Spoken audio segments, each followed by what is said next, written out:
मरली जे इलाइक़े super highway ते सब्जी मंडी वेझो ट्रॉलर ऐं गॾु गाॾी में टकर थी पियो आहे। हादसे में ॿ ॼणा फोत ऐं हिकु ॼणो ज़ख़्मी थी पियो आहे। हादसे में 13 सालनि जो नीगर ऐं नौजवान शामिल आहिनि। फौतियुनि जी सुञाणप नाहे थी सघी। फौतियुनि जा मणे ज़ख़्मी खे इस्पताल मुंतक़िल कयो वियो। अवां खे ख़बर ॾियूं पिया मली जे इलाइक़े सुपर हाईवे ते सब्जी मंडी वेझो ट्रॉलर ऐं गॾु गाॾी में टकर थियो आहे। हादसे में 2 ॼणा फोत ऐं हिकु ॼणो ज़ख़्मी थी पियो आहे। हादसे में 13 सालनि जो नीगर ऐं नौजवान शामिल आहिनि। फौतियुनि जी सुञाणप न थी सघी आहे।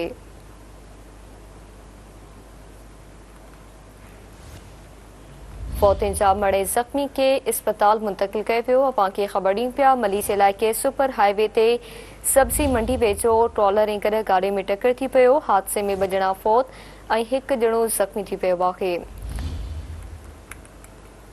हादसे में 13 सालनि जो नीगर ऐं नौजवान शामिल आहिनि। फौतियुनि जी सुञाणप न थी सघी आहे। फौतियुनि जा मणे ज़ख़्मी खे इस्पताल मुंतक़िल कयो वियो।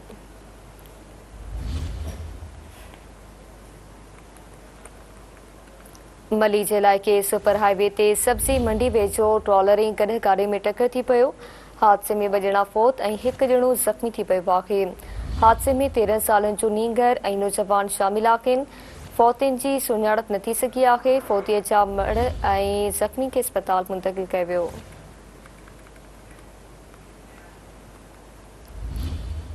मली जे इलाइक़े सुपर हाईवे ते सब्जी मंडी वेझो ट्रॉलर ऐं गॾु गाॾी में टकर थियो आहे। हादसे में 2 ॼणा फोत ऐं हिकु ॼणो ज़ख़्मी थी पियो आहे।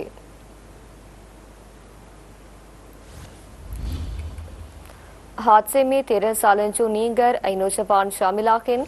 फौतियुनि जी सुञाणप न थी सघी आहे। फौतियुनि जा मड़ ऐं ज़ख़्मी खे इस्पताल मुंतक़िल कयो वियो।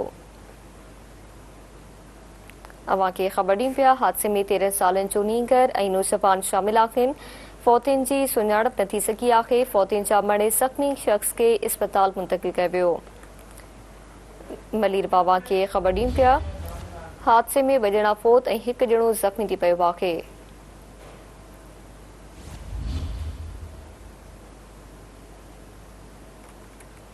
हादसे में 13 सालनि जो नीगर ऐं नौजवान शामिल आहिनि। फौतियुनि जी सुञाणप न थी सघी आहे। तफ़सील मलकुंदासी मलीर मां Sindh TV news reporter Mir Zulfiqar Khan. जी मीर ज़ुल्फ़कार, हादसे बाबति आगाह कजो।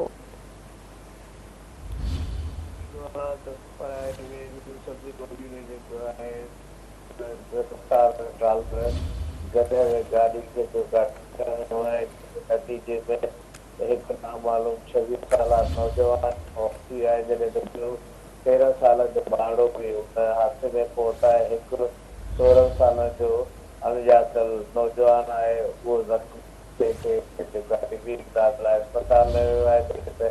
पुलिस पार्टी वारे अगरि पहुची करे उहे लाश पंहिंजी वठी वारो केवल मौक़े तां ट्रालर खे पंहिंजी तहवील ते वठी जी। ठीक आहे, मेहरबानी अवां जी मीर ज़ुल्फ़कार आगाह करण लाइ।